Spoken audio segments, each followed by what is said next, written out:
né? Porque uma pessoa, não é uma pessoa, na verdade várias pessoas me perguntou o que é esse tal de huios, né? Isso daqui, ó, você vai ter a explicação na segunda ministração, se eu não estou enganado, da terça-feira, sobre a verdadeira imagem, que eu ministrei aqui. Huios é uma palavra grega que significa filhos, ok?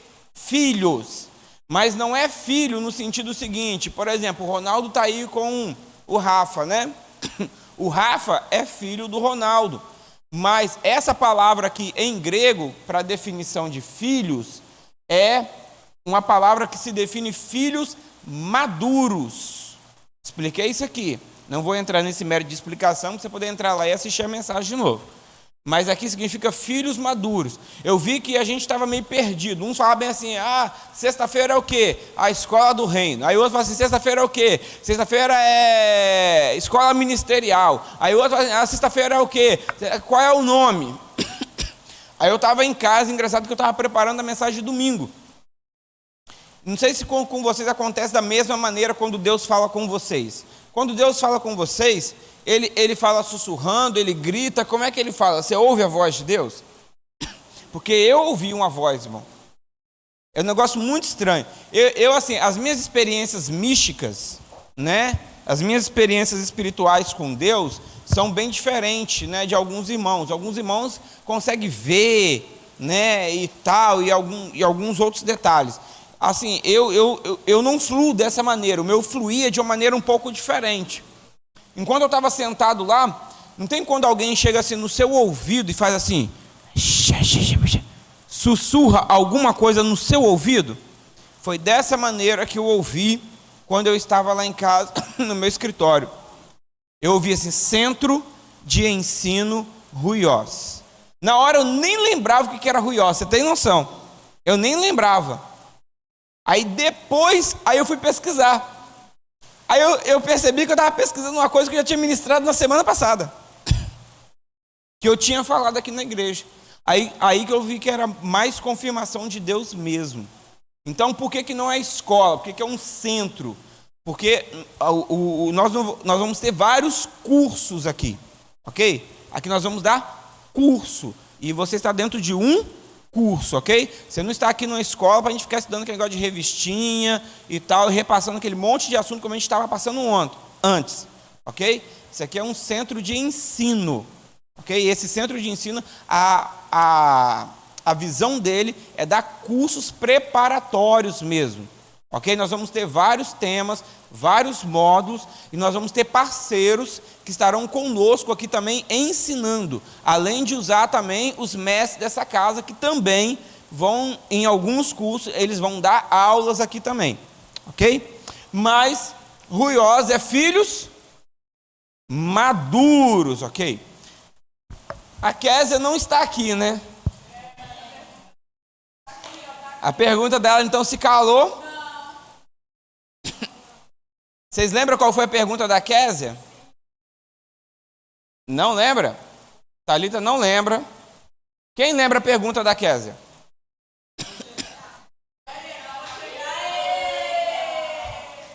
Vocês gostam de discussão, né? Vocês gostam de discussão. Vamos ver se ela lembra. Não, mas ali não é Késia, não. É? Tem cara de ser minha esposa. Parece com a Késia, mas não é a Késia, é minha esposa. Ei! Késia, esses meninos estavam doidos querendo que você chegasse, Késia. Falaram que você vai responder a pergunta. Você lembra qual foi a sua pergunta, Késia? Pega o microfone. Passa o microfone para a Késia aí, por favor. Liga o microfone. Porque quem está em casa, a aula gravada, precisa ouvir. Ok? Pode fazer a pergunta, Késia. Como que a gente faz para perder nossa salvação? Como a gente faz para? Perder a salvação. Achei que não era que ganhar. eu queira perder. Achei que era ganhar. Não. Ganhar a gente já sabe, né? Tem certeza? Absoluta. Ah, que bom. Como fazemos para perder a salvação? Quem aqui quer perder a salvação? É só para a gente não fazer. Abra comigo lá em Hebreus. 5 passos para perder a salvação. Não que você queira perder a salvação. Ok? Hebreus capítulo 6, verso 4 até o verso de número 6. Deixa eu ler aqui. A minha versão, Cristian, está na João Ferreira de Almeida, corrigida e atualizada. Tá bom? Hebreus, está aqui, ó. Hebreus 6, de 4 a 6. Ok? Acharam aí? Acharam ou não acharam? Eu vou ler na minha versão que diz bem assim: é impossível que os que uma vez foram iluminados, provaram o dom celestial e se fizeram participantes do Espírito Santo e provaram a boa palavra de Deus e os poderes do mundo vindouro e depois caíram, sejam outra vez renovados para o arrependimento, porque de novo estão crucificando para si mesmos o Filho de Deus e expondo ao vitupério. Tá, como é que está na versão de vocês aí? Tem alguém que tem uma versão diferente? Tá? Dá o microfone para o Jordan ler para mim aí.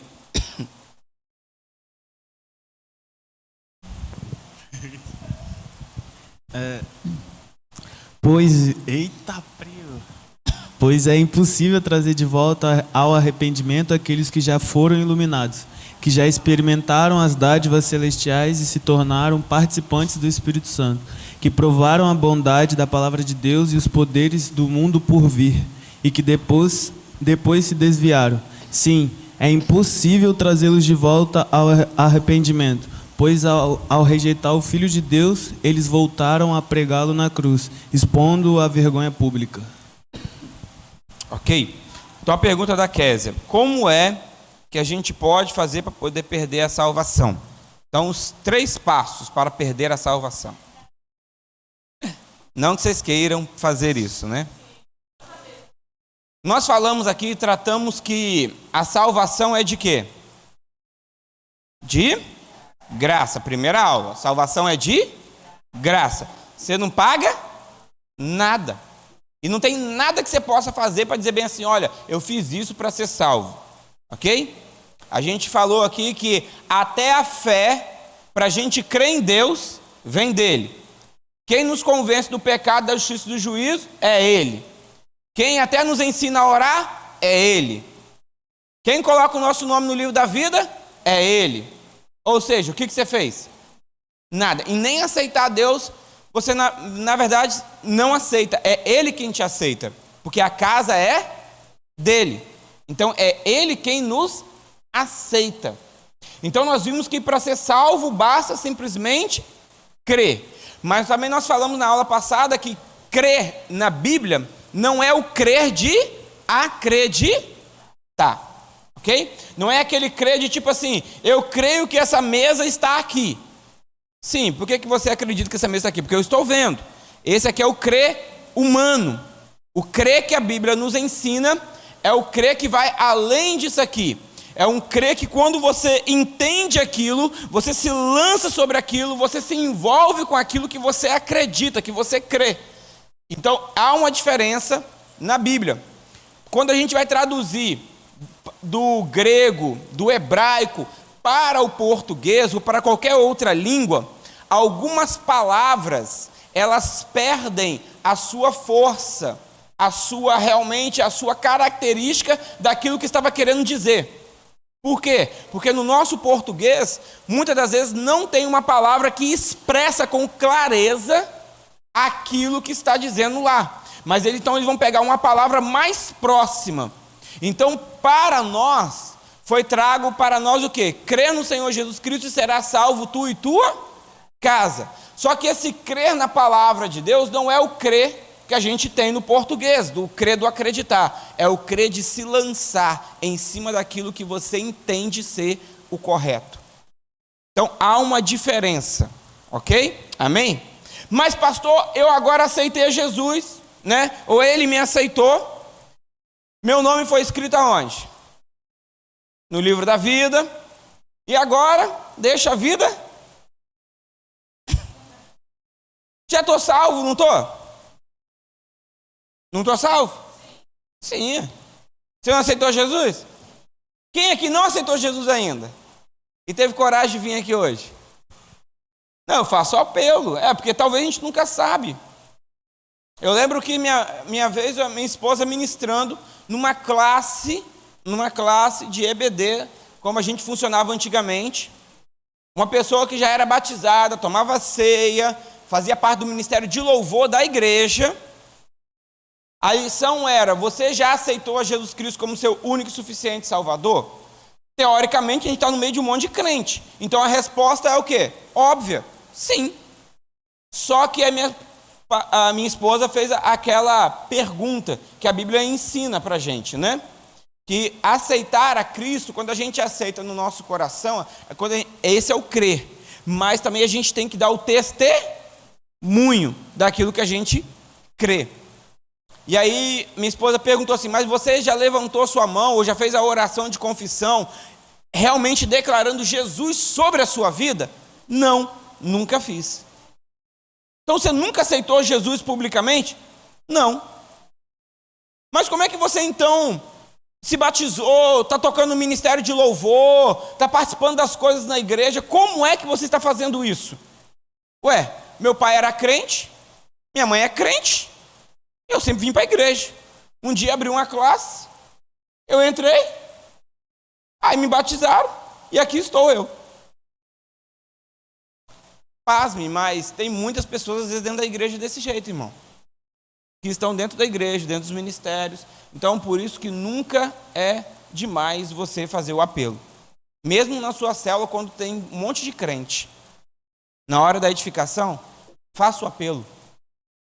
Porque você pode talvez se surpreender com as pessoas que podem talvez ali tomar a sua decisão. Mas, pastor, eu já sou salvo, entreguei minha vida a Jesus. E agora, pastor? E agora é o seguinte. O texto que nós lemos vai dizer o seguinte, na minha versão: é impossível que os que já uma vez foram iluminados. A palavra iluminados aqui, irmão, é realmente trazer claridade à vida da pessoa. É a ação do Espírito Santo, trazendo realmente esse poder sobre a pessoa. Provar o dom celestial. O dom aqui, irmão, é o dom realmente do Espírito Santo. Aqui não está dons. Quando se tivesse aqui dons, está se referindo à capacitação dada pelo Espírito para agir por meio dele. Aqui está falando de dom. Dom aqui está se referindo ao Espírito Santo de Deus. Ok? Então, é impossível que os que já uma vez foram iluminados provar o dom celestial do Espírito, provar o dom celestial, ou seja, receber o dom do Espírito Santo, ou seja, a presença do Espírito Santo como você recebeu, se fizeram participantes da ação do Espírito Santo. Ou seja, a pessoa foi iluminada, teve entendimento, teve clareza em um momento da vida dela, ela recebeu o dom do Espírito Santo, ela agora está operando por meio do Espírito Santo, falando talvez em línguas, profetizando, curando, libertando pessoas. Provaram a boa palavra de Deus e os poderes do mundo vindouro. Irmão, isso aqui, irmão, sabe o que Paulo ele fala sobre quando ele foi arrebatado ao terceiro céu? Que ele provou de coisas inefáveis, provou de coisas sobrenaturais que Deus revelou para ele. Você está falando de uma pessoa, irmão, que teve uma comunhão com Deus tão profunda, que Deus revelou coisas tão profundas para essa pessoa, que não é para qualquer pessoa que isso foi revelado. E vai dizer, e depois o quê? Verso 6. Caíram. Oi?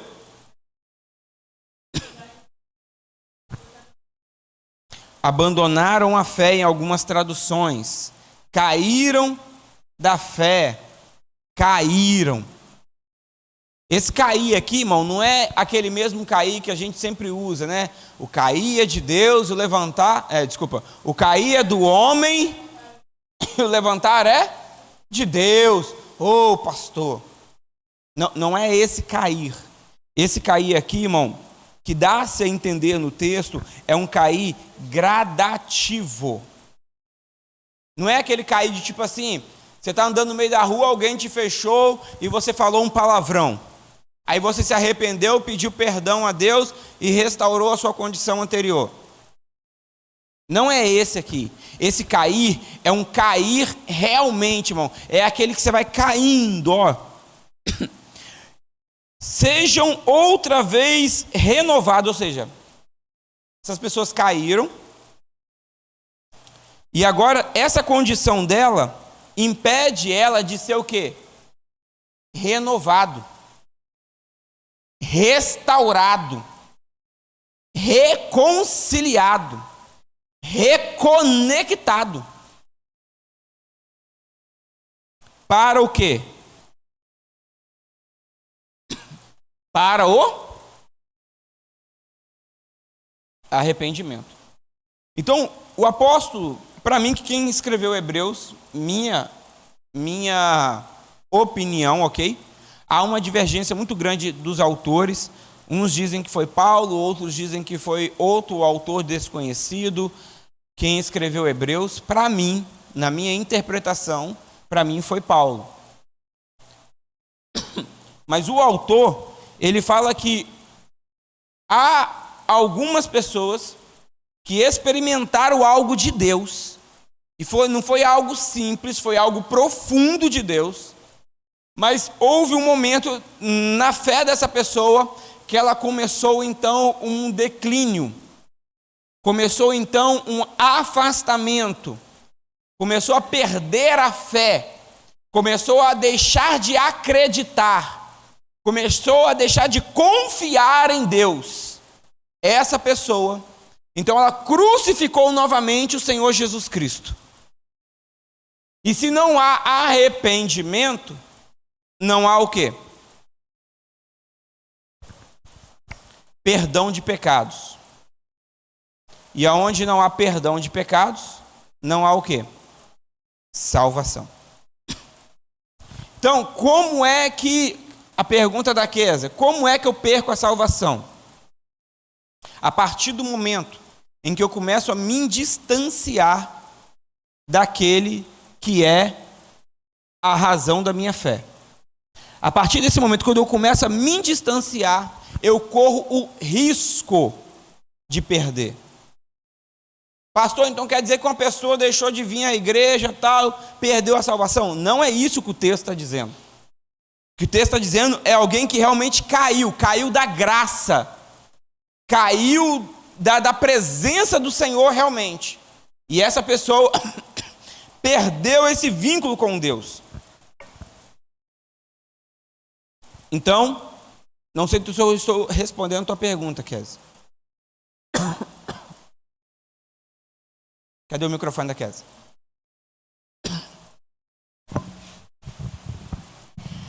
Respondeu, mas no caso, igual você falou, esse afastamento, ele não é a questão de, por exemplo, a pessoa parou de vir para a igreja.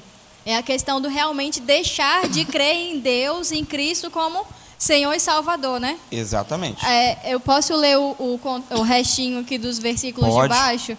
Fala assim, ó, essas pessoas são como a terra que recebe a chuva cada vez que cai sobre ela. Se ela produz plantas úteis aos trabalhadores que nela recebe... Não, se ela produz plantas úteis para os que trabalham nela, recebe bênçãos de Deus. Mas se, ao contrário, produz espinhos e ervas inúteis, ela não serve para nada. Está em perigo de ser amaldiçoada e acabará por ser queimada.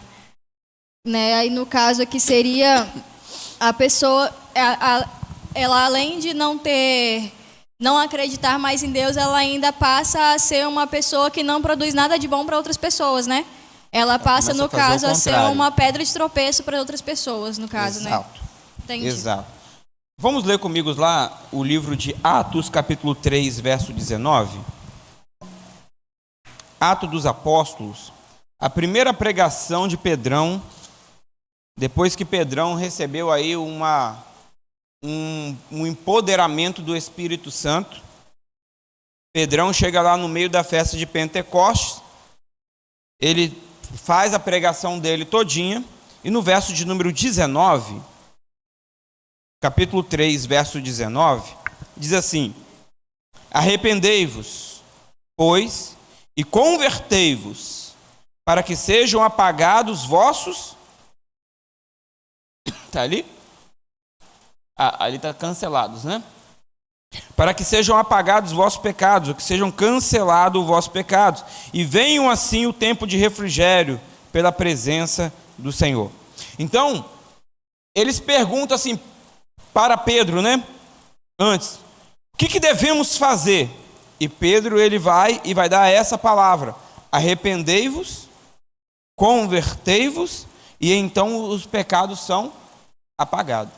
Qual é o momento que o meu pecado é apagado? No momento que há um arrependimento. Por isso que a palavra de Deus fala assim, que quando nós nos arrependemos verdadeiramente e entregamos a nossa vida a Jesus, o que acontece com o nosso passado? É apagado. Se eu fui um homicida, um ladrão, um estuprador, independente do passado que eu tenha, melhor dizendo, corrigindo, independente do passado que eu tinha, ok? Quando eu aceitei Jesus, eu estou agora sendo uma nova criatura. Agora, aquilo que eu falei aqui também, Deus, ele perdoa o pecado, ele apaga o pecado, mas as consequências do pecado nós temos que enfrentar elas, ok? Então, a consequência é uma coisa, apagar o pecado para a sua condenação é outra. Quando você aceitou Jesus, Deus olhou para você e ele agora não imputa mais sobre a sua vida o pecado. Não tem mais um pecado agora te condenando. Você está liberto, salvo pelo sangue do Cordeiro. Ok? Amor, seu remédio. Catiane, seu remédio. Então, assim, aqueles homens estavam ali querendo a salvação, e Pedro dá essa palavra. Vai comigo agora lá em Ezequiel 18:32.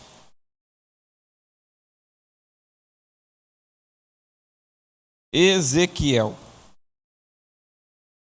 18, verso 32.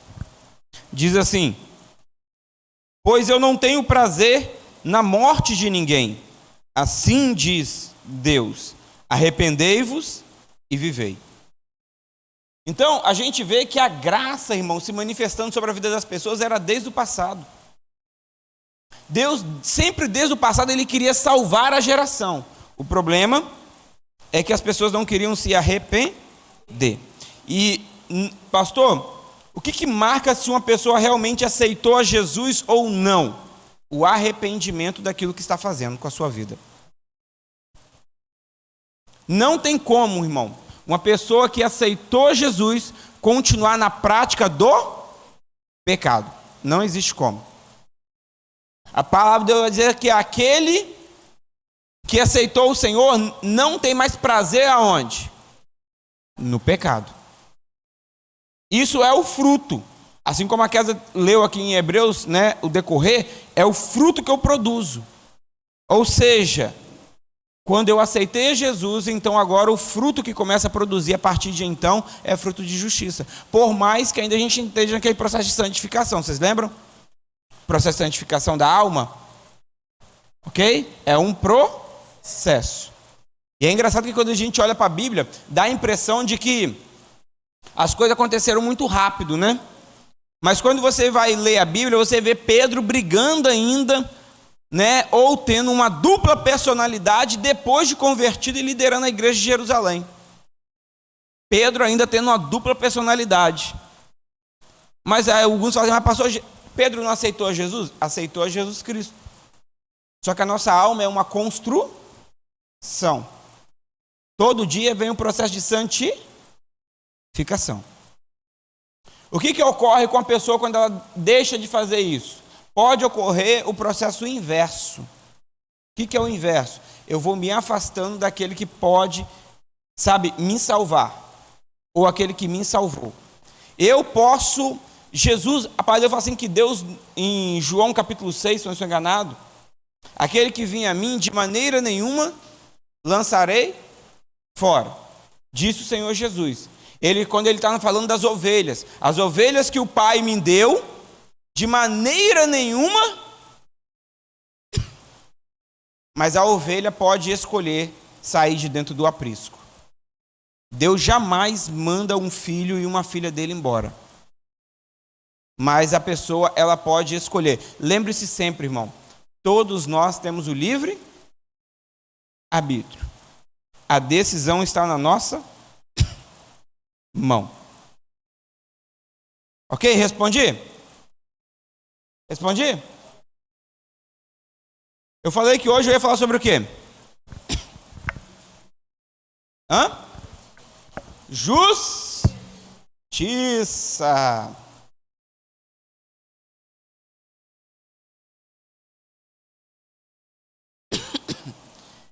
Justiça na Bíblia tem a justiça própria e a justiça de Deus.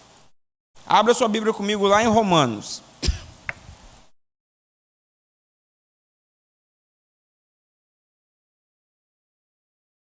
Romanos 10. Deixa eu ver se é Romanos 10.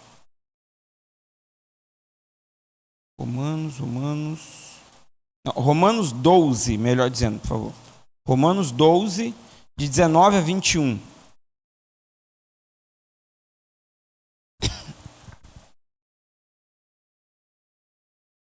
Diz assim, na minha versão: não vos vingueis a vós mesmos, amados, mas dai lugar à ira, mas dai lugar à ira, pois está escrito: minha é a vingança, e eu retribuirei, diz o Senhor. Portanto, se o teu inimigo tiver fome, dele de comer, se tiver sede, dele de beber. Fazendo isso, amontoarás brasas de fogo sobre a sua cabeça. Não te deixes vencer do mal, mas vence o mal com o bem. Ok? Quem tem uma versão diferente? Deixa eu ver aqui na NVT.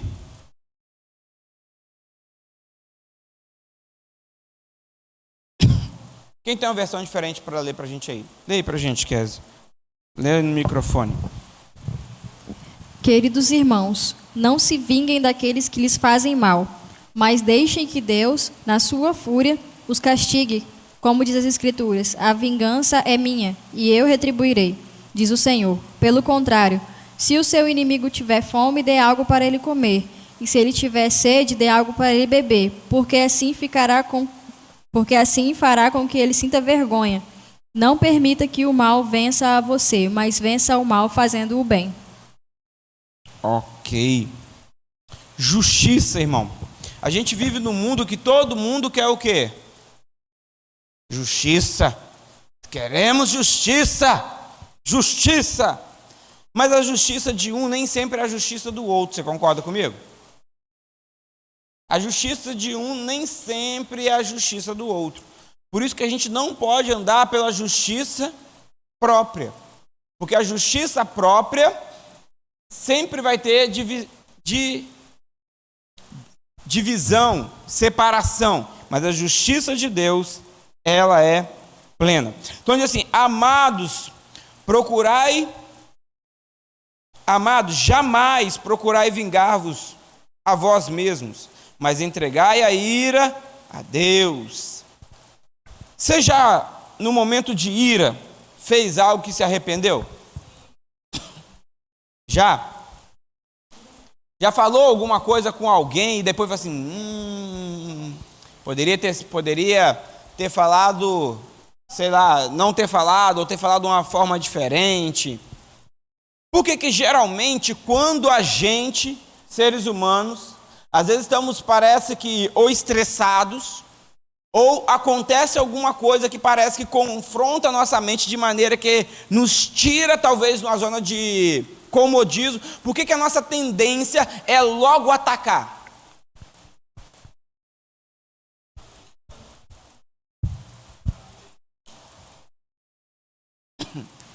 Natureza humana? Natureza humana? O que vocês acham? Vocês não acham nada, irmãos? Meu Deus do céu. Ou vocês não estão sabendo, ou eu estou agora ficando preocupado. Por que a pessoa geralmente, quando vai se expressar, falar, a pessoa tende a atacar? O quê? Ou acusar? Por quê? Fala, Mateus. Como muitas vezes já foi falado aqui, é porque quando alguma coisa confronta a mente da gente, revela o que está no nosso coração. Então, se tem ira no nosso coração, provavelmente o primeiro sintoma que vai aparecer é a ira. É a minha opinião. Top. Lembre-se que eu quero ouvir vocês, ok? O conhecimento, quando ele é somado, ele cresce. Quando ele só é daqui para lá, irmão. Que mais? Ninguém? A gente não gosta de estar errado?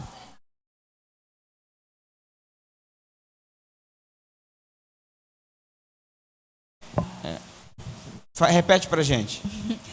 A gente não gosta de estar errado. Mesmo que a gente esteja errado e saiba que a gente está errado, se alguém fala pra gente que a gente está errado, a gente ataca para se defender porque a gente sabe que a gente está errado e a gente não quer que ninguém fale. Eu acho que é uma defesa do ser humano. Se alguém pisar no meu calo, eu vou pisar no dele primeiro, para ele não pisar no meu de novo. Top. Eu lembro muito acho que foi no início, nós começamos a ministrar aqui, ou foi na terça. Rapaz, é tanta palavra que eu estou ministrando que eu estou até perdendo. Que eu falei do Adão, lembra do Adão? Né? A alma.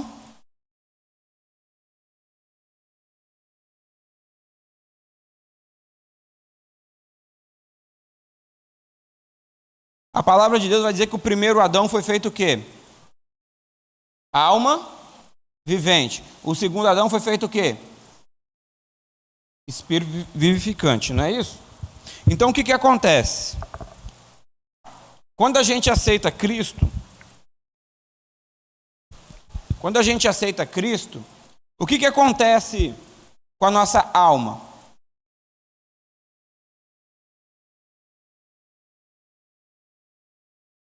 O que acontece aqui com a nossa alma? Ó, corpo, alma e espírito, ok? Forma o homem. Ok? Quando você aceita Jesus, o que acontece com o seu corpo? Acaba a celulite, queda de cabelo, emagrecimento instantâneo, hein? Não é isso que acontece? Não, irmão?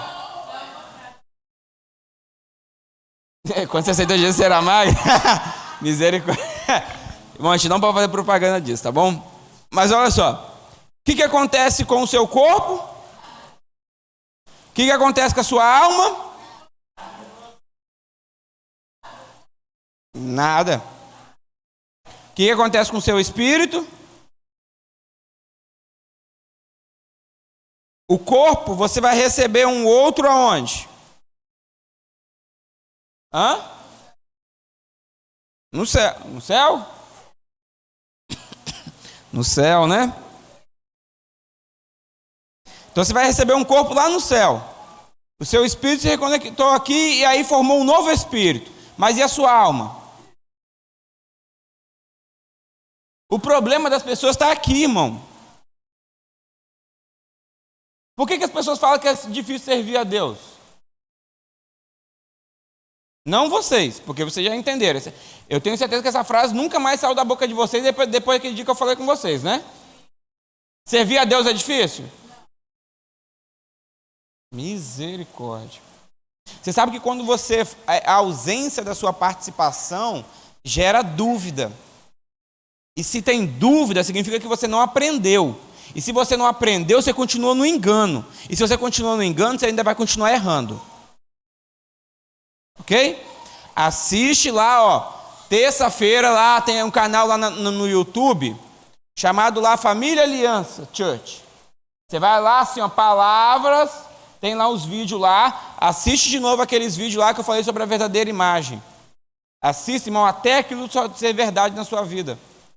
Porque se você não entender isso aqui, irmão, ó, você vai continuar no final do discurso dizendo que servir a Deus vai ser difícil. Você vai continuar tendo o mesmo problema, a mesma dificuldade para lutar contra o pecado, porque ainda você não entendeu quem você é. Ok? Ó, nós somos um espírito, habitamos dentro de um corpo e possuímos uma. Quando você aceita, você é recriado no espírito. Então aqui no espírito Deus te fez o quê? Uma nova criatura. Então você é como Cristo é. Ok? Então você agora já é perfeito. O que você precisa trazer para a terra? A sua nova identidade, a sua realidade agora. Que nós citamos aqueles textos lá, que foram os textos que mostram o quê? Qual é a sua nova identidade? Você é o quê? Sacerdócio, ok? Então, você tem que trazer essa realidade agora. Aí essa realidade vai ter uma briga agora com essa daqui, ó. Que passou muito tempo acreditando que é o quê? Ruim, impura, que não vai conseguir vencer, ok? Então agora acontece uma guerra aqui, ó. E as consequências disso aqui reflete aqui, ó. Ok? Você pode ver, eu não sei vocês, mas geralmente depois de um estresse espiritual muito grande, a tendência é que você fique muito cansado. Aí você talvez fale assim, caramba, eu não sei porque eu estou tão cansado. Eu não trabalhei tanto, talvez eu não fiz nada fora, mas talvez você teve uma grande batalha espiritual. E aí naquele outro dia o seu corpo está o quê? Ruim. Sobrecarregado. Por quê? Porque o corpo é reflexo daqui, ó. Do que ocorre aqui, ó. Só que a palavra de Deus fala assim que nós já somos mais do que o quê? Então você já venceu isso aqui, ó. Mas qual é o momento que as pessoas perdem? É quando elas conseguem acreditar que isso daqui é mais forte que isso aqui. Pastor, tem como? Tem. Quando eu falo para você assim, ó, você tem um vício do pecado lá do fumo. Eu falo para você assim, você já não é mais fumante. Ah, pastor, é difícil. Aí quando você olha esse é difícil, você olha aonde? No espiritual ou aqui na alma? Na alma. Porque durante muitos tempos você ficou preso aonde? Aqui, ó. Aí você não consegue viver o que você é a sua nova realidade, porque você está preso com as mentiras que você ouviu aqui desse velho Adão. Mas Deus já te fez o quê? Um novo. Porque depois que você passou para a cruz, irmão, você crucificou a sua velha natureza. E agora deu origem ao quê? Uma nova natureza. E qual é a sua natureza aqui? Espiritual. A sua natureza, ela é espiritual, não é mais carnal. Estou falando isso aqui porque nós vamos entrar dentro de um ponto agora. Abra sua Bíblia lá em Jeremias. Jeremias 17, a partir do verso de número 5.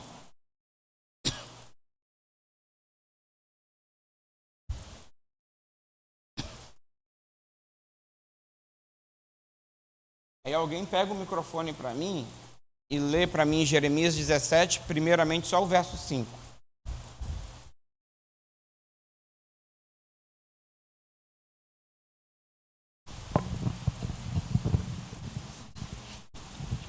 Pode ler? Pode ler.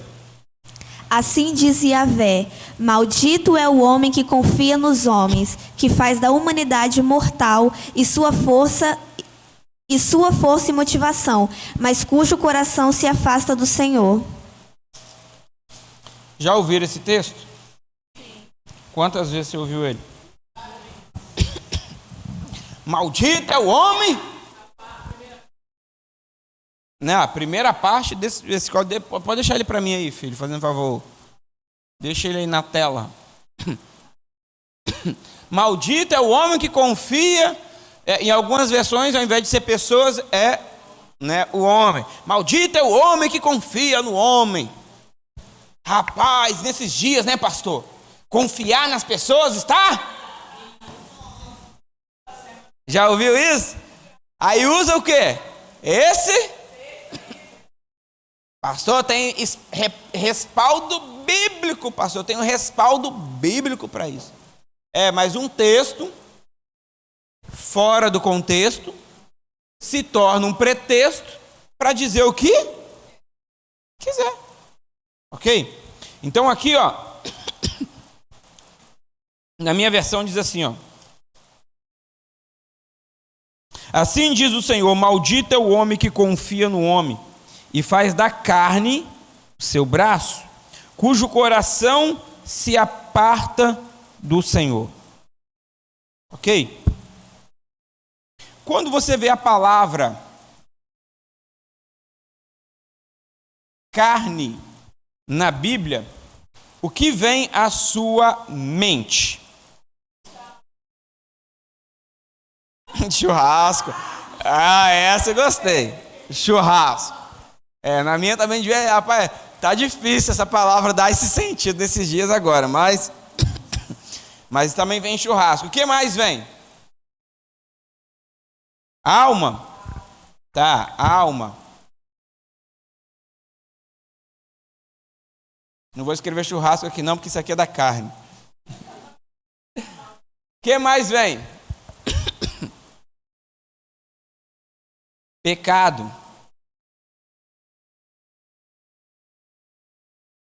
O que mais vem? Vem isso na sua memória? Quando você fala carne, justiça própria. Vontade própria ou justiça própria? Hã?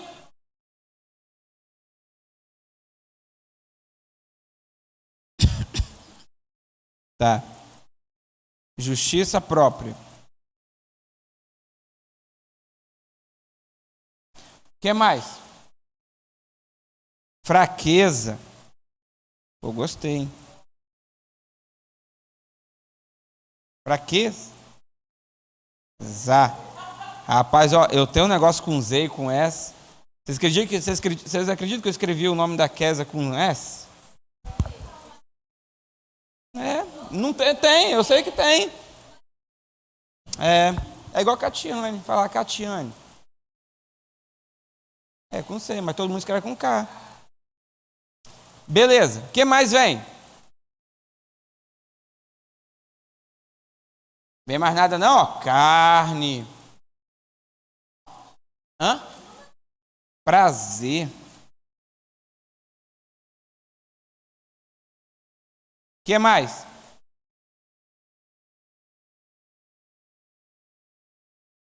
Eu sei que a turma do fundão aí quer falar. Rapaz, graças a Deus, né? Aqui é bem diferente da escola, né? Rapaz, os que sentam no fundão conversa pra caramba. Aqui não conversa. O do fundão sentou tudo na frente hoje. Acabou? Hã?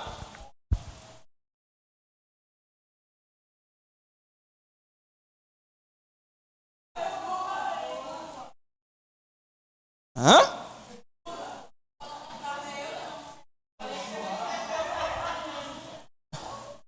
Por que isso saiu da boca da Jacineia? Beleza, eu vou parar por aqui. O que você falou? Vontade própria,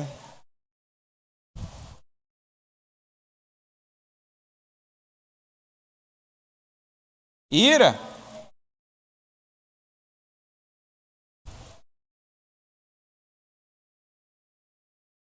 O que mais? Ganância.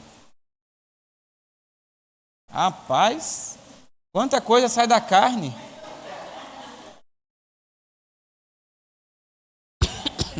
Sete pecados capitais está aí. 3, 6, 7. Não, tem mais de 7. Tem que tirar alguns ali. Tem que tirar alguns. Ok? Carne, na Bíblia, ela tem 2 significados. Ok? Quando Jesus fala bem assim: aquele que não comer da minha carne e se alimentar do meu sangue, esse não terá parte comigo. O que ele está dizendo?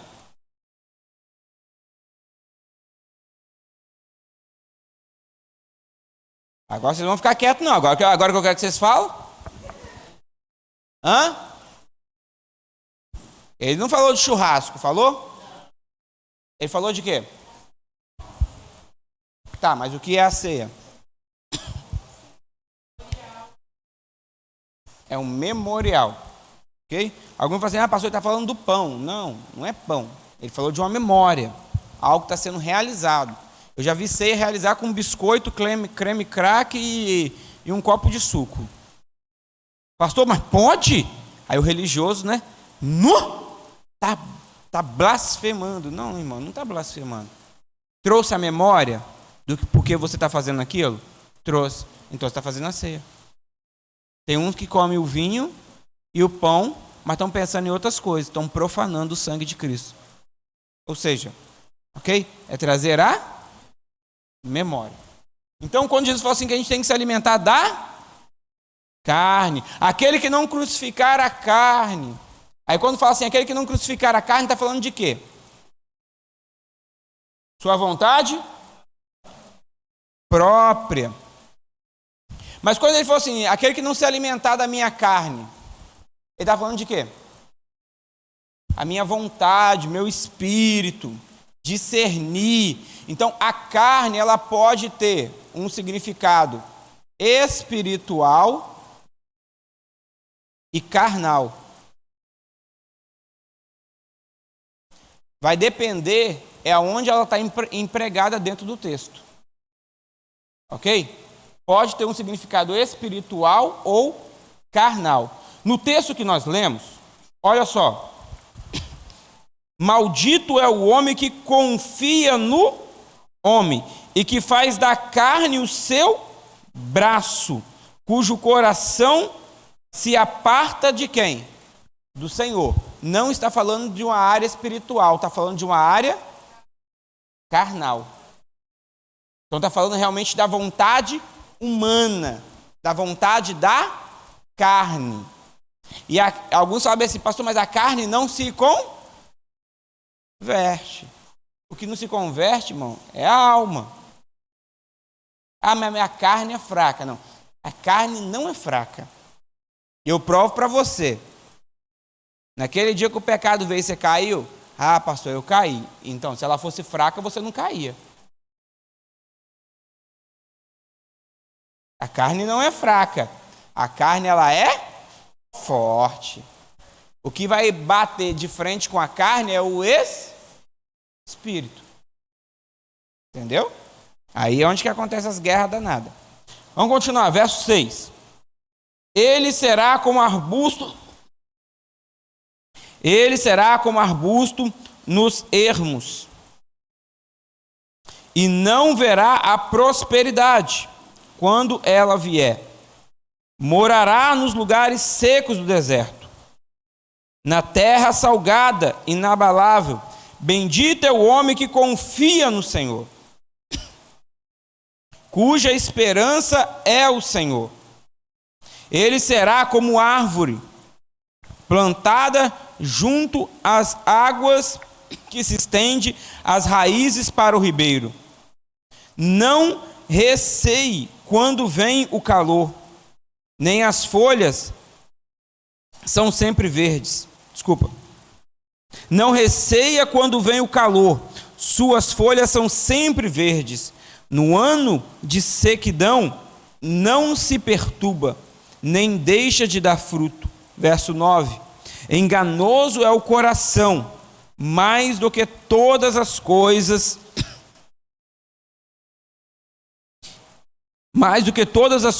incorrigível. Quem o conhecerá? Eu, o Senhor, esquadrinho o coração e provo a mente, e isso para dar a cada um segundo os seus caminhos e segundo o fruto de suas ações. Aqui vai entrar justiça própria e aqui vai entrar a justiça de Deus dentro da operação. Em alguns lugares, esse texto está falando que aquele que faz a vontade do Senhor, ele vai ter o quê? Vai ser bendito, o Senhor vai estar com ele, vai renovar a esperança, vai ser plantado a ribeiros de água, ou seja, aquele que fizer a vontade de Deus, ou seja, a justiça de Deus, vai ter o quer de Deus, tudo aquilo que precisa do Senhor. A minha esposa ministrou aqui no domingo sobre uma mulher, vocês lembram? Qual o nome dela? Abigail. Abigail, ela poderia ter usado o momento para dar fim ao seu marido. Você concorda comigo? O cara era ruim, não tratava ela bem. O camarada desafiou Davi, quando recusou a dar a Davi a provisão que Davi pediu. Ela poderia ter feito o quê? Vou me livrar desse homem mala. Vou me livrar dessa pessoa. Ela poderia ter feito isso, mas ela não fez. Ela fez o quê?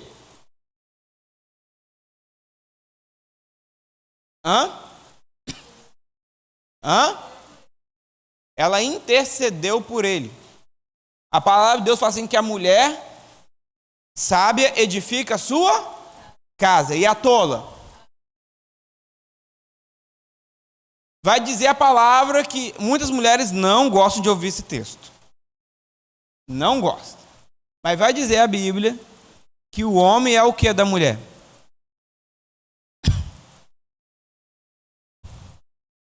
Pastor, mas nós é o pescoço. Só vira para onde eu quero.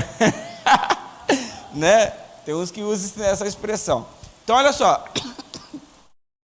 Ela não fez justiça própria. Ela poderia ter usado de justiça própria. Olha como eu estou sofrendo. Vou aproveitar para poder fazer benefício a mim mesmo. Mas ela não fez isso. Ela intercedeu porque ela entendeu quem era seu esposo. É a autoridade na vida dela.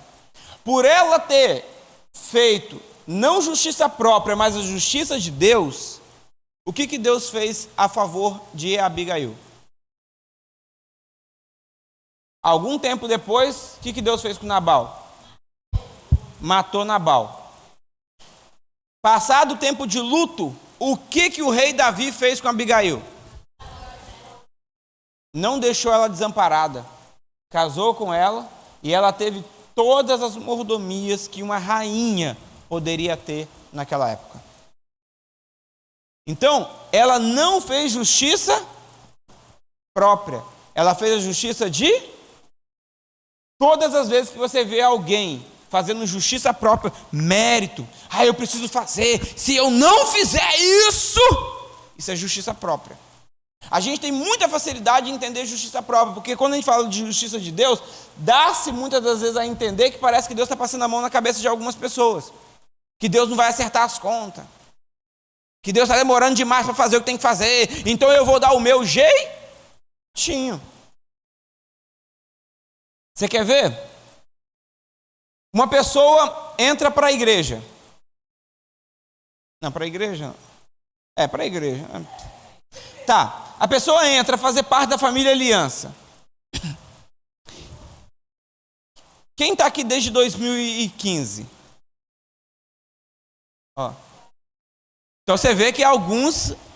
Não, quem está aqui desde 2015, levanta a mão assim, fazendo favor. Dá uma olhada à sua volta, quem não levantou a mão, para você perceber. Então tem alguns que já chegaram depois de 2015. Concorda comigo? Então, aí você imagina que você está aqui dando, né? Pegando aqui no rabo o chifre do boi, né? Pegando no chifre do boi, lutando nessa obra desde o início. Aí chegou um irmão, chegou uma irmã depois de você. E esse irmão agora começa a ter regalias na igreja. Começa assim, na verdade ele já começa a chegar, já começa a trabalhar, já começa a crescer, se torna um auxiliar dentro da igreja. Aí como é que vem o coração? Glória a Deus, pastor. Que bom, está crescendo, né? Aí quando dá o dia do aniversário, a gente lembra dele e não lembra de você.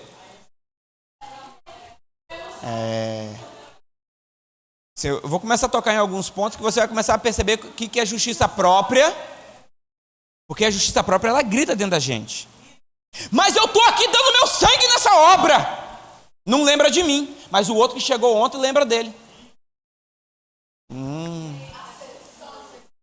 Acepção de pessoas. Justiça própria gritando dentro da pessoa e a pessoa não está vendo. Mas não, pastor, eu estou sendo justo. Isso mesmo. Justo. A que ponto? Ao seu. Porque é próprio, por isso que é próprio, é seu. Justiça própria. Às vezes, irmão, a gente se sente injustiçado. E às vezes a gente quer fazer por onde? A gente quer, sabe, justificar. Você quer ver uma coisa? Deus faz uma promessa para Sara. Está lá em Gênesis, se eu não me engano, Gênesis capítulo 16. Deus faz uma promessa para Sara e Abraão quando ele sai lá de Ur dos Caldeus, em Gênesis capítulo 12. Fala para ele assim: farei de ti uma grande nação, abençoarei, seu nome será multiplicado sobre a terra. Olha para as estrelas, Abraão, olha, isso será sua descendência. Conta o grão de areia do mar. Na areia da praia. Já experimentou chegar lá na praia, pegar um punhado só na sua mão e colocar em cima de uma mesa e sair contando grãozinho por grãozinho? O que Deus está falando assim? Abraão, não tem como você contar, sua descendência vai ser grande. Isso quando Abraão tinha 75 anos de idade. Abraão está quase chegando aos 100. E a promessa ainda não se cumpre. Aí, o que as pessoas querem fazer? Vou dar uma ajudinha para Deus, que Deus está demorando, né? Vai que é de Deus eu fazer isso, né?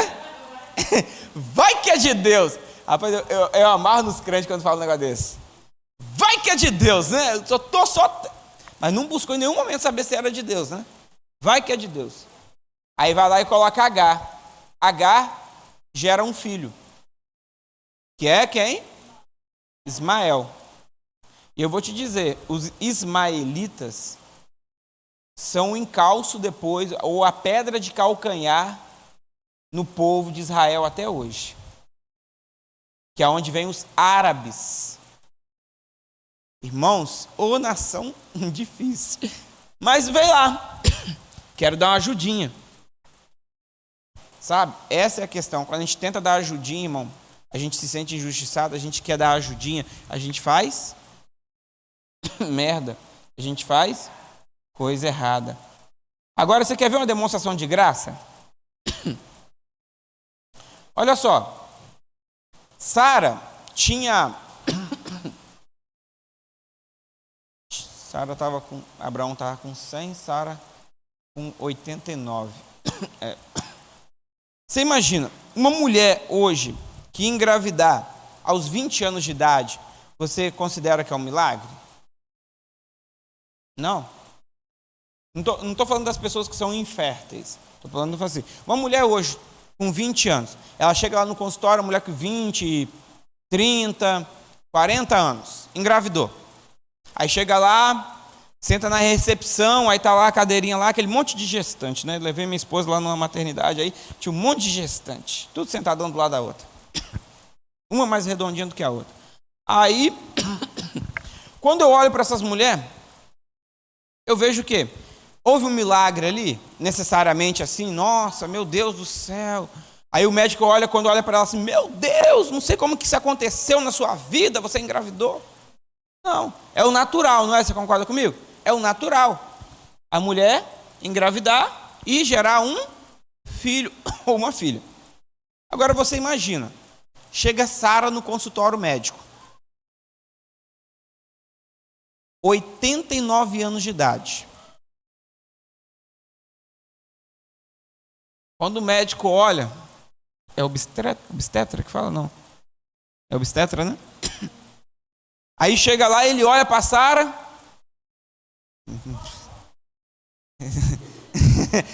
A senhora vai ter sua neta, né? Irmãos, quando olha para Sara, vê o quê? Graça. Há um favor muito grande sobre a vida da Sara. Pastor, mas os tempos de antigamente era outro. O sol era outro, né? Deve ser outro. Né? Os bichos devem ser outro mesmo, devem ter cachorro. Não, irmão, os tempos eram o mesmo. Era o mesmo. A alimentação mudou? Mudou. Algumas coisas mudaram? Claro que mudou. O mundo evoluiu.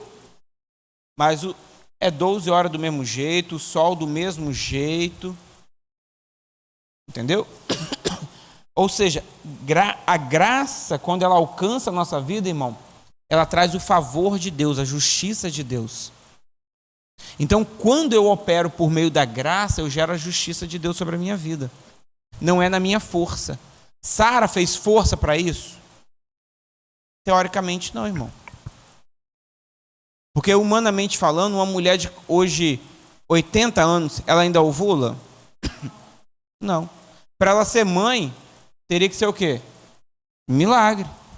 E para o milagre alcançar uma mulher, teria que manifestar o quê? A graça. Um favor de Deus que está além da compreensão humana. Isso é o favor de Deus. A justiça de Deus operando sobre a terra. Mas aqui, deixa eu falar com você sobre a questão da justiça. Por que muitos não conseguem, irmão, fluir pela justiça de Deus? Porque a justiça de Deus, ela sempre vai bater de frente com a nossa mente humana. Porque vai dizer aqui no texto que nós lemos, deixa eu voltar cá, irmão. Jeremias 17, que vai dizer que esse confiar na carne, esse confiar no homem, está falando do esforço próprio, quando você confia em si mesmo. Quando você confia que você consegue, que você vai vencer. E quantas das vezes você já orou para vencer um pecado e semana que vem você cometeu ele de novo? Você orou para poder, alguma coisa e aquilo voltou novamente. Porque você confiou muitas das vezes aonde? Na sua justiça própria. Você confiou o quê? Na sua força humana. O homem que confia no homem, que confia em si mesmo. Este homem não consegue. Ele não consegue vencer, ele não consegue crescer, ele não consegue avançar. E aí vai dizer que ele que confia em si mesmo é como que um arbusto no lugar deserto. Você já viu uma planta no lugar deserto, irmão? Não tem nada. Nada. Uma planta precisa de outras plantas perto dela para gerar sombra sobre a sua raiz, para gerar até mais nutrientes em volta. Então é uma pessoa no lugar sozinho. Não verá sua prosperidade quando vier, morará em lugares secos e desertos. Irmão, a pessoa que confia na sua justiça própria, ela vai ter dificuldade. E eu anotei aqui algumas coisas. A pessoa, irmão, que não entende a justiça de Deus, ela tem dificuldade de agradecer. Quem não entende a justiça de Deus e só confia na sua justiça própria, não consegue agradecer. Por que não consegue agradecer? Por que nunca parece que está grato? Porque tudo tem que ter um mérito por detrás. Você pode ver que geralmente pessoas que geralmente não agradecem, são pessoas que estão confiando simplesmente em seus próprios méritos. Não fez mais do que a sua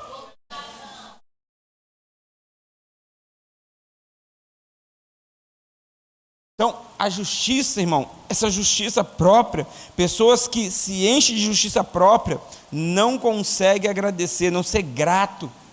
Você já agradeceu hoje pelo ar que você respirou? Agradeceu pelo irmão que está sentado do seu lado?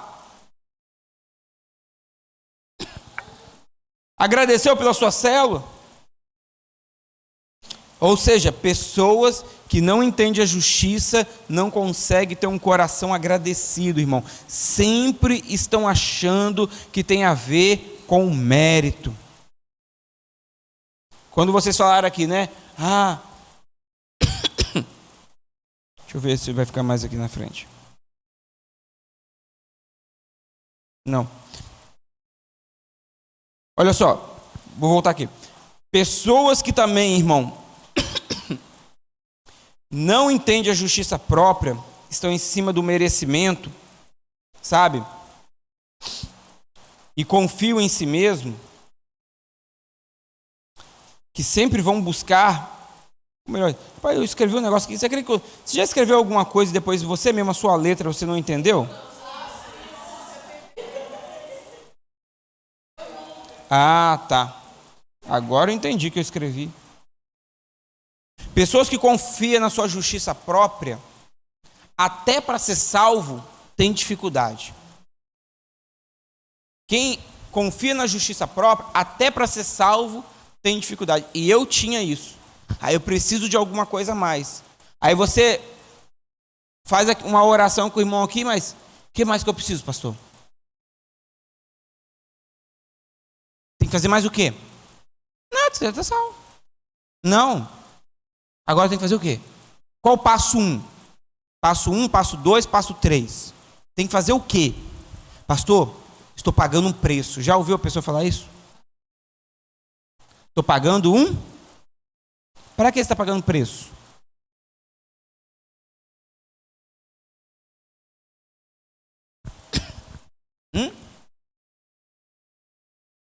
Está pensando alto.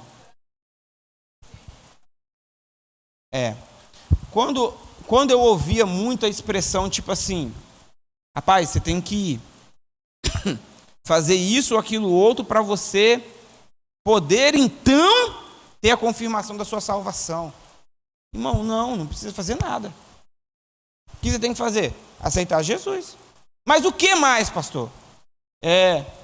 Eu até brinquei isso aqui, não sei se foi na terça, acho que eu brinquei, foi na terça, né? Aí a pessoa é salva. E se ela não entregar o dízimo? Pastor, se não entregar o dízimo, o Ronaldo e o Bruno vão ficar lá na porta. Eles vão ficar com um porrete, um de cada lado. Pastor, eu tenho que fazer o quê? Eu tenho que ler a Bíblia toda agora para poder... Eu tenho que fazer o quê? Sempre a gente está tentando achar alguma coisa para poder fazer, para justificar o quê? Porque a gente quer o quê? Ser participante de quê? Da salvação. Eu tenho que fazer alguma coisa. Se eu não fizer, eu não estou salvo. Realmente. Você não faz nada e é salvo. Porque no dia que você fizer, você não precisa de Jesus para ser salvo. Eu vi uma pessoa que uma vez deixou de participar da ceia. E falou comigo bem assim, pastor, eu não posso participar da ceia essa semana, porque ficou muito em cima, e eu tenho que jejuar pelo menos uma semana antes, para poder então participar da ceia. Como eu fiquei sabendo que a ceia é amanhã, isso foi de um dia para o outro. Como eu fiquei sabendo que a ceia é amanhã, eu não vou poder. Irmão, aquilo dá vontade de pegar uma lajota e tacar na cabeça da pessoa. Porque a pessoa veio de uma religião que foi ensinado para ela o quê? Que para ela participar da mesa da ceia, ela participar da mesa, ela tem que fazer o quê? Jejuar, orar, ela não pode discutir com ninguém naquela semana, ela tem que ler a Bíblia todos os dias. Senão vai o quê? Vai descobrir, Aí beleza, tem que fazer várias regras para poder participar de onde? Da mesa, da ceia. Tem que matar o cordeiro, colocar a mão em cima lá do bicho lá. Aí eu te falo o seguinte, Se eu fizer alguma dessas coisas aqui, é errado? É errado? Não, é claro que não, é certo. Certo, você tem que ler a Bíblia, você tem que orar, ajudar o próximo, buscar se vigiar os seus... Irmão, isso tudo é certo? Claro que é. Mas isso aqui te dá direito de participar disso aqui? Não. E por que muitos deixam de participar disso aqui por causa disso aqui? Justiça própria. Porque acham que se não fizer isso e pagar não tem, aí não paga o ingresso para entrar aqui, ó. E eu vou começar a cobrar na ceia o ingresso. Tô brincando, tá, irmão? Não se escandaliza, não. Eu falei que aqui é carne, né? Então você não vai se escandalizar com esses negócios que eu tô falando, não. Olha só. Se não pagar aqui, ó, não vai poder participar do quê? Da mesa. É justiça própria, irmão. Falta de leitura bíblica. Mas não é nem questão de leitura bíblica, não, porque eu li a Bíblia e eu tinha esse pensamento aqui, ó. Eu tinha esse pensamento aqui, ó. Tinha. Dentro da Igreja Batista ainda. Ih, falei, não pode falar. Depois tem que cortar essa parte lá. Dentro da igreja que eu fazia parte, eu tinha isso aqui, ó. Por quê? Foi ensinado doutrinamente? Não. Mas assimilei porque muitas pessoas chegavam na igreja e falavam isso. Eu tenho que pagar um preço. Eu tenho que pagar um preço. Eu falo assim, caramba, eu também tenho. Tá todo mundo pagando, eu também tenho que pagar alguma coisa. Tá todo mundo pagando esse lugar. Vou também tenho que pagar. Aí eu pago o quanto? Aí o irmão vai comigo assim, rapaz, essa semana eu orei. Aí eu pensava o quê? Tem que orar. Aí o outro fala assim, essa semana cara, eu até dormi em quarto separado com a minha esposa para não brigar com ela. Então, não, isso eu não vou fazer, não. Isso aí eu não faço. Aí, ou seja, eu tinha que fazer várias coisas. Aí isso foi entrando na minha mente. Aí quando veio e falou comigo bem assim, olha, não, você pode participar da mesa. Aí eu falei assim, caramba, eu posso? Mas essa semana, cara, eu pequei pra caramba. Pequei mesmo pra caramba. Como diz algum ditado para mim, meti o pé na jaca. Aí eu ouvi uma ministração uma vez do pastor Luiz Hermínio.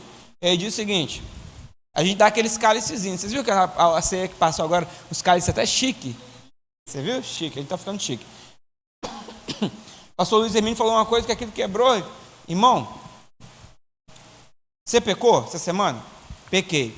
Foi pouco? Não, pastor, foi muito. Foi mais até do que a semana passada e retrasada juntas. Foi? Então, vem cá. Toma essa caneca aqui. Cheia de vinho para você. E pode levar esse pão inteiro. Mas, pastor, eu pequei, eu não sou digno. Não, você não é digno. Jesus é digno. E quando você entregou sua vida a Ele, você também se tornou participante da mesa dEle. Não é por aquilo que você fez, é aquilo que Ele já fez por você. Entendeu? Desculpa, não é aquilo que você faz, é o que Ele, Cristo, já fez por você. Ele já te colocou sentado na mesa. Mas a gente é cheio de justiça própria. Eu entro na tua presença. Você estava onde antes? Fala, Kézia.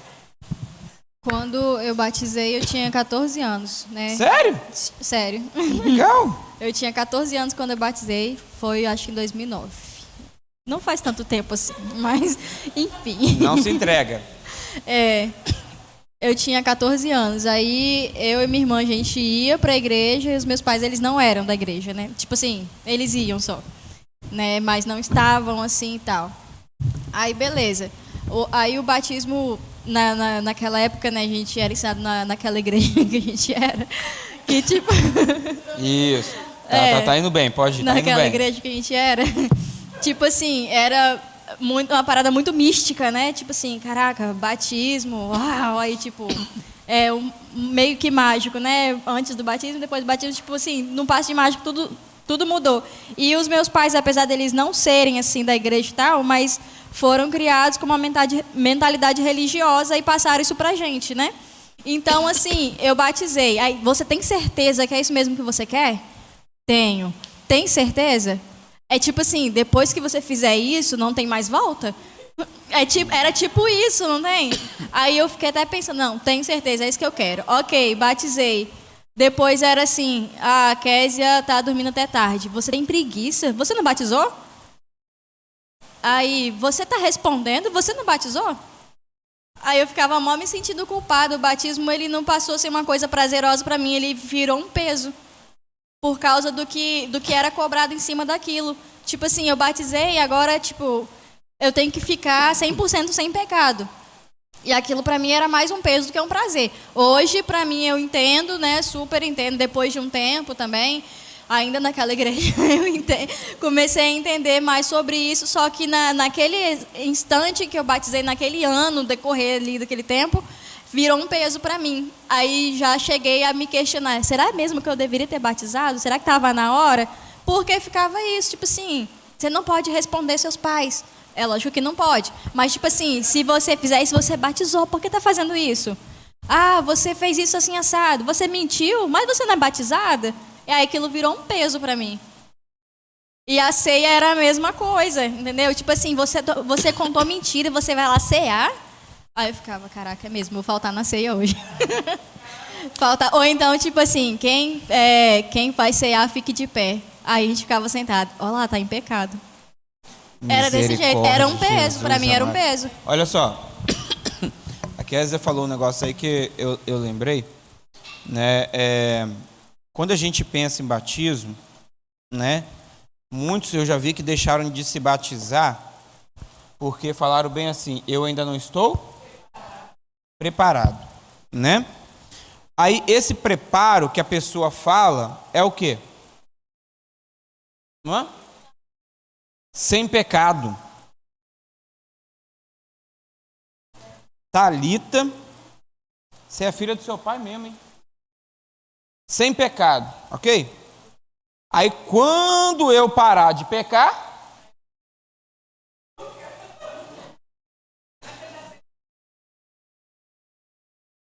eu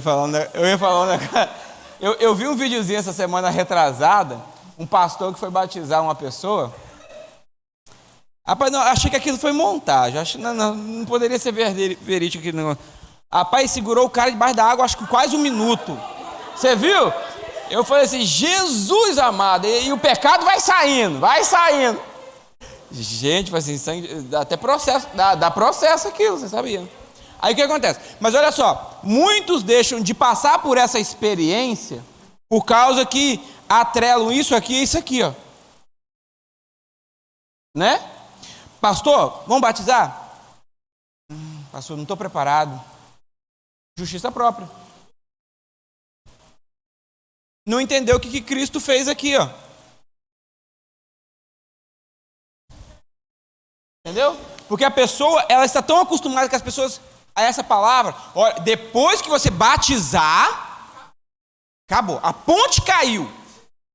Agora você tem que ser você não xinga, você anda certinho, você não corre mais acima da velocidade da via, você quando chega um idoso no ônibus, você dá assento, aí você ajuda a velhinha a atravessar a rua, aí você agora, quando vê alguém com fome na rua, você vai lá na sua casa, pega a comida e dá para a pessoa. Irmão, tudo isso é correto, que eu falei, não é? Mas isso ocorre?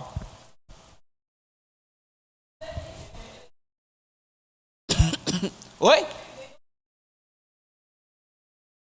Exatamente. Isso não tem uma questão a ver que, tipo assim, batismo é o correto a se fazer. Ajudar as pessoas é o correto a se fazer. Sabe? Respeitar as leis é o correto a se fazer. Não é porque tem a ver com batismo, mas as pessoas atrelam isso aqui ao pecado. Aí fala assim, pastor, eu ainda vejo pornografia, eu ainda estou fumando, eu ainda bebo, eu ainda conto uma mentira de vez em quando, eu faço piadas imorais, eu faço isso, eu faço aquilo outro. Ou seja, a pessoa está atrelando a sua condição de vida pecaminosa à sua questão espiritual em Deus. Só que ela não entende o seguinte, aí eu pergunto para a pessoa assim, você já aceitou Jesus Cristo como seu Senhor e Salvador? Sim. Aí agora que eu falei assim, cara, aí como que a mente está errada? Porque o batismo é só um testemunho público disso aqui. Isso aqui não, como eu já falei. Não sei quem me perguntou na aula passada sobre ceia e batismo. Quem é que perguntou na aula passada ceia e batismo?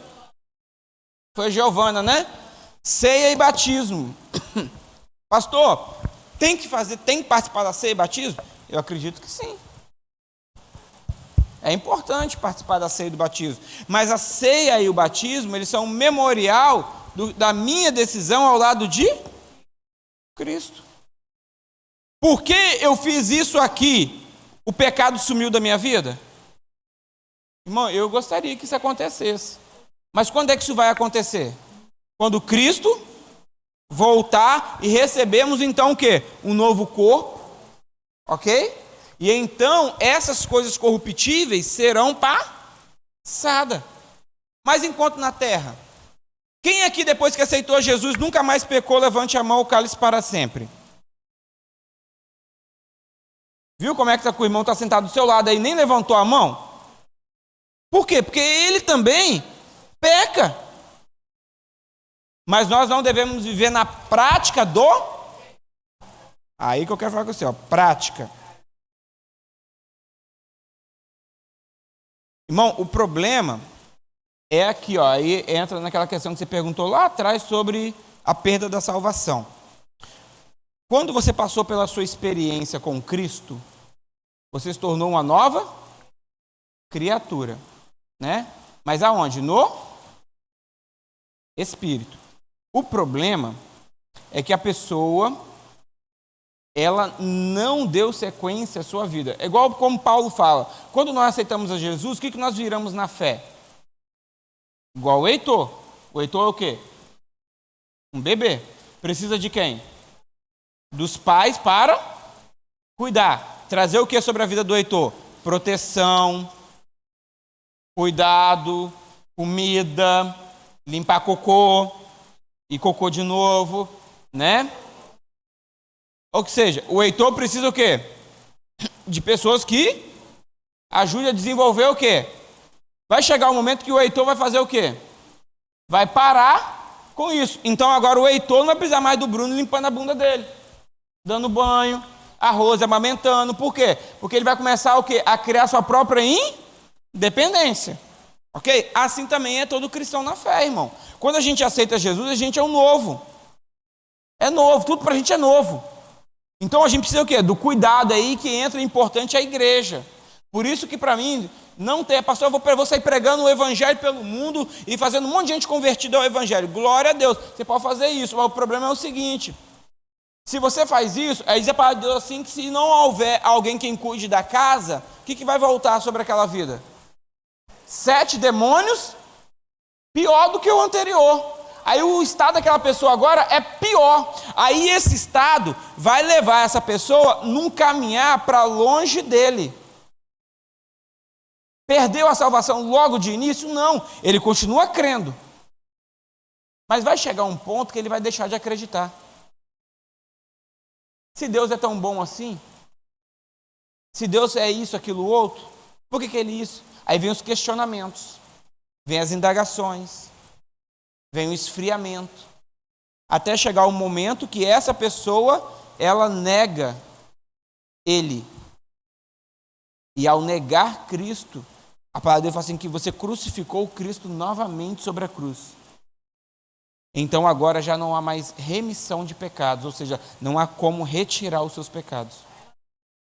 Porque Cristo perdoou os pecados passados, mas ela voltou para a prática do pecado, agora ela começou um pecado novo.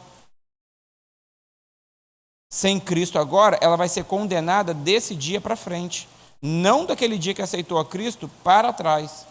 É do momento que ela começou a renunciar a Cristo novamente. Aí agora, só Cristo pode perdoar o pecado, e só Ele é o caminho entre o Pai e nós, então sem Ele, ela perde a sua salvação. Então nós precisamos de Cristo até o fim. Ok? Conseguiram entender? Mas a prática, que Tiago vai dizer o seguinte, cara, não tem como. Você ama a Jesus? Amo. Mas você ainda continua, então, bebendo nos bares como se nada aconteceu na sua vida? Entende? A palavra de Deus fala assim, irmão, que aquele que ama, ele faz um movimento naquela direção. Isso é fé, irmão. Isso é o crer bíblico. Eu digo para minha esposa, eu te amo. Não olho na cara dela, não me relaciono com ela, não beijo ela, ou seja, não estou com ela. Isso é amor? Seja sincero, isso é amor? O que é amor? É uma ação que eu demonstro pela pessoa, não é? Como é que você diz que você ama o seu filho? Quando o seu filho está num hospital, tomando um remédio na veia, como que um pai fica? Quem aqui é pai sabe, né? Como é que você vê o seu filho lá naquela situação? Como é que você fica? Você quer até tomar o lugar do seu filho e ficar no lugar dele para ele sair dali. Por quê? Porque amor, você ama o seu filho tanto que você quer trazer a dor para você para tirar dele. Amor. Foi isso que Deus fez por nós. Ele nos amou tanto que ele tirou o pecado de nós, a culpa, e nos deu a salvação. Amor, ação. Agora eu te pergunto, você ama a Deus? Amo. E a ação que você está tendo desse amor? Não existe amor sem ação, irmão. Tiago vai dizer que a fé sem obras é morta. Eu posso dizer que amo a Deus. Como é que eu demonstro que eu aceitei a Cristo? Através das minhas ações. Mas pode ter dia que eu vou talvez estar bicudo, nervoso? Sim, tenha. Tem dia que você não quer ver ninguém. Ok? Passa o microfone lá fazendo favor, lá para... Não, porque quem está em casa não vai depois te ouvir, entendeu? Hã? Já tá ligado? Tá vendo? É. Eu queria tirar uma dúvida. Tem uma pessoa que eu conheço, ela já aceitou Jesus. Aceitou Jesus. Né? Ela já vai na igreja e tudo. Porém, é sobre o batismo. Porém, que ela fica com aquela dúvida de não quer se batizar, porque ela conhece umas pessoas que se batizou, não pode citar nome, fora de ética, se batizou e saiu da igreja. Só se batizou, saiu da igreja. Aí ela, não quero fazer isso, porque eu tenho medo de acontecer o mesmo comigo. O que eu posso falar para ela? Me ajuda nessa daí. Boa pergunta. Entendeu? Essas perguntas que eu gosto, irmão. Essas perguntas você tem que mandar lá depois dentro do grupo, tá bom? Olha só. Certamente é porque ela está olhando para outra pessoa, como ela mesma disse, né? Uma pessoa que se batizou e saiu. O que está faltando para ela? Explicar para ela realmente o que é o batismo. É porque ela está entendendo que o batismo é isso que a gente acabou de dizer aqui, entendeu? Que o batismo, na hora que eu batizo, e dali para frente eu tenho que ser o quê? Perfeito. Eu tenho que ser o quê? Uma vida totalmente exemplar em tudo quanto é área. Eu não posso errar em nenhum momento, porque o mundo inteiro está o quê? Olhando para mim. Aí, o que acontece? Eu não vou tomar esse passo, porque foi depois do batismo que... Só que ela não entendeu que o batismo é só o testemunho de algo que ela já fez aceitando a Jesus Cristo. Ela já aceitou Jesus, ela já foi comprada pelo preço da cruz. O que falta para ela é testemunhar isso. Entendeu? Mas possivelmente, Lu, é porque as igrejas ensinaram a forma errada. Ensinaram que o batismo é um marco na vida do crente dali para frente. O marco, na verdade, é no dia que você levantou sua mão e aceitou Jesus. Ali que foi o marco. O batismo não. O batismo é só para demonstrar o que já aconteceu aqui dentro. É essa que é a questão. E talvez essa religião e essa justiça própria que foi talvez colocada na mente dela gerou um bloqueio que ela olha para o batismo hoje como um passo espiritual tão forte, né? Que depois deles ela pode cair no erro como os outros que erraram e caíram. É porque não ensinaram para ela que essas pessoas, depois que aceitaram Jesus, continuaram sendo seres humanos na terra. Elas não entenderam que nós somos corpo, alma e espírito. O que aceitou Jesus e foi recriado foi o espírito. A alma dela precisa de um processo. E quando ela vê que as pessoas que aceitaram a Jesus saíram da igreja e voltaram, ou estão até dentro da igreja, mas tendo atitudes erradas, ela pensa que isso tem a ver com o batismo, e não é. É com caráter, com acompanhamento, entendeu? Com a santificação. Então é isso que essa imagem, infelizmente, não é só ela, é o mundo. É o mundo tem essa imagem errada. Irmãos, vou parar por aqui. Obrigado, Ronaldo. Sempre tem que ter um para puxar, tá vendo? Vou parar por aqui.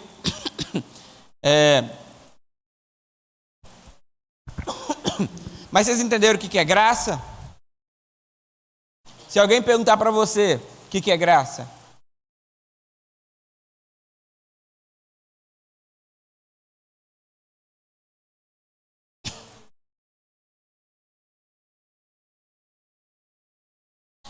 se alguém perguntar para você o que é graça,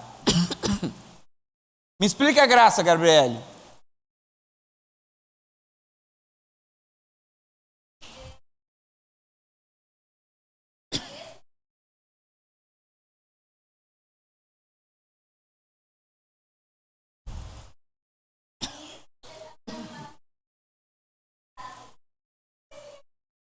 Ajuda ela, Cristina.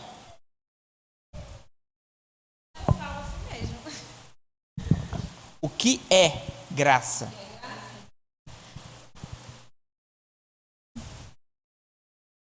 É o favor não merecido. Eu não mereço, mas eu tenho.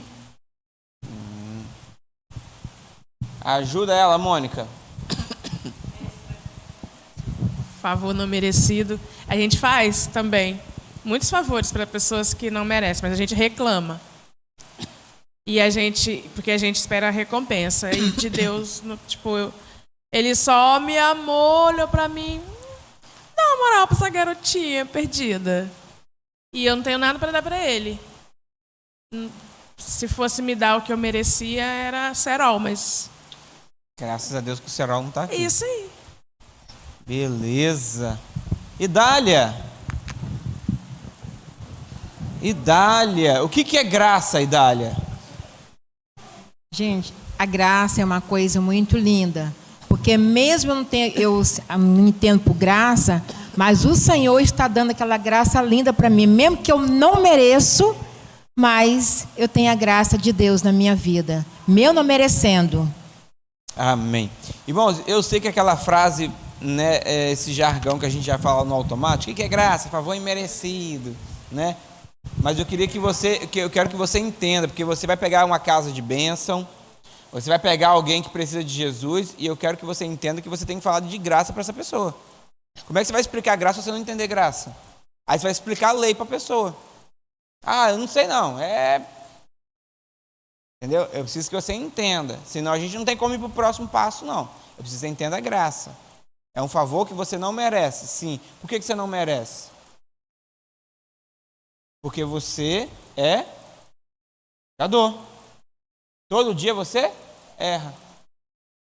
Mas Deus escolheu me amar, mesmo quando eu não tinha nada, em meio ao... Mas Ele olhou para mim e me amou assim. E Ele me deu o Filho dele como salvação pelos meus pecados.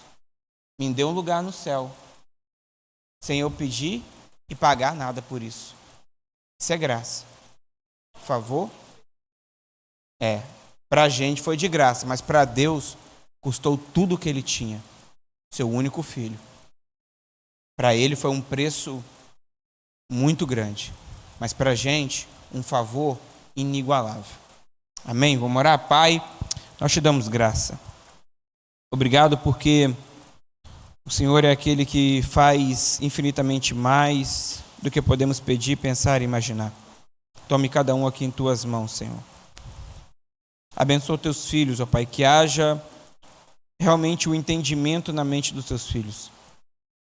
Eu não sei, ó Pai, talvez tem pessoas que já vieram aqui de várias outras denominações, e até entendimentos diferentes acerca do teu reino ou até mesmo da tua palavra. Mas eu peço ao Senhor, ó Pai, que nos ensine, porque a palavra do Senhor fala que o Espírito Santo é aquele que nos ensinará todas as coisas. Então, se não for o Senhor aqui neste lugar, ó Pai, eu tenho certeza que o conhecimento ele não será aumentado, nem acrescido, e nem trará revelação aos corações aqui presentes. Então eu peço, Espírito Santo, que o Senhor seja o primeiro a se manifestar sobre o coração de cada um. Leve teus filhos a viver, ó Pai, uma vida mais leve, plena, tirando sobre os seus ombros todo o senso de justiça própria, toda palavra de acusações, todo o esforço e mérito baseado em si próprio para poder conseguir alguma coisa. Mas que possamos aceitar aquilo que o Senhor já fez por cada um de nós. Que possamos aceitar a nossa libertação, a nossa salvação, a nossa transformação. Que possamos aceitar, ó Pai, o novo homem e a nova mulher que foram criados no Espírito. Obrigado, Jesus. Eu oro agradecido em nome de Jesus. Que o Senhor leve em paz.